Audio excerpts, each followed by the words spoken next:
ভালোবাসা নিদর্শন বলতে আমাদের চোখে প্রথমেই যেটা ভেসে ওঠে তা হলো শাহজাহানের সেই তাজমহলের কথা। কিন্তু আজ আমি আপনাদেরকে এমন এক ভালোবাসা গল্প শোনাতে চলেছি যা কোনো সম্রাটের নয়, এক বাবার তার ছেলের প্রতি অসাধারণ ভালোবাসার গল্প নিয়ে। এক দুর্ঘটনার কারণে নিজের ছেলে সায়নকে সারা জীবনের জন্য হারিয়ে ফেলেন তার বাবা, কিন্তু তিনি তো জানেন ছেলেকে আর কোনোদিনও ফিরে পাবেন না। তাই তার স্মৃতিটিকে নিজের কাছে চিরস্মরণীয় করে রাখতে নিজের জীবনের উপার্জনের সঞ্চিত অর্থের সিংহভাগ দিয়ে গড়ে তুললেন এই সুবিশাল রাধাকৃষ্ণের মন্দিরটি এবং এই সায়েন্স সিটি পার্ক।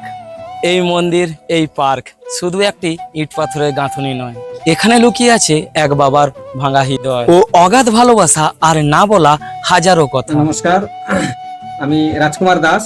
আমার এই মন্দিরটি আমি 1800 সালে উদ্বোধন করা হয়েছে, মানে নভেম্বর মাসে। একটা দুর্ঘটনার কারণে এই মন্দিরটি করা।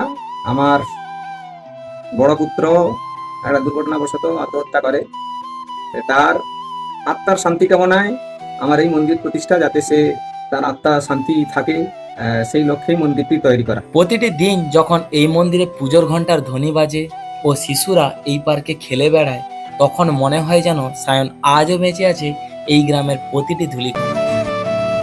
আমি আপনাদেরকে একবার হলেও অনুরোধ করব যে এখানে এসে দেখে যেতে পারেন এক বাবার তার ছেলের প্রতি আকাশ ছোঁয়া ভালোবাসার এই নিদর্শনটি। মন্দিরের লোকেশনটি হলো সরপাই স্কুল থেকে প্রায় 1 কিলোমিটার মতন দূরে ওলমাই গ্রামে।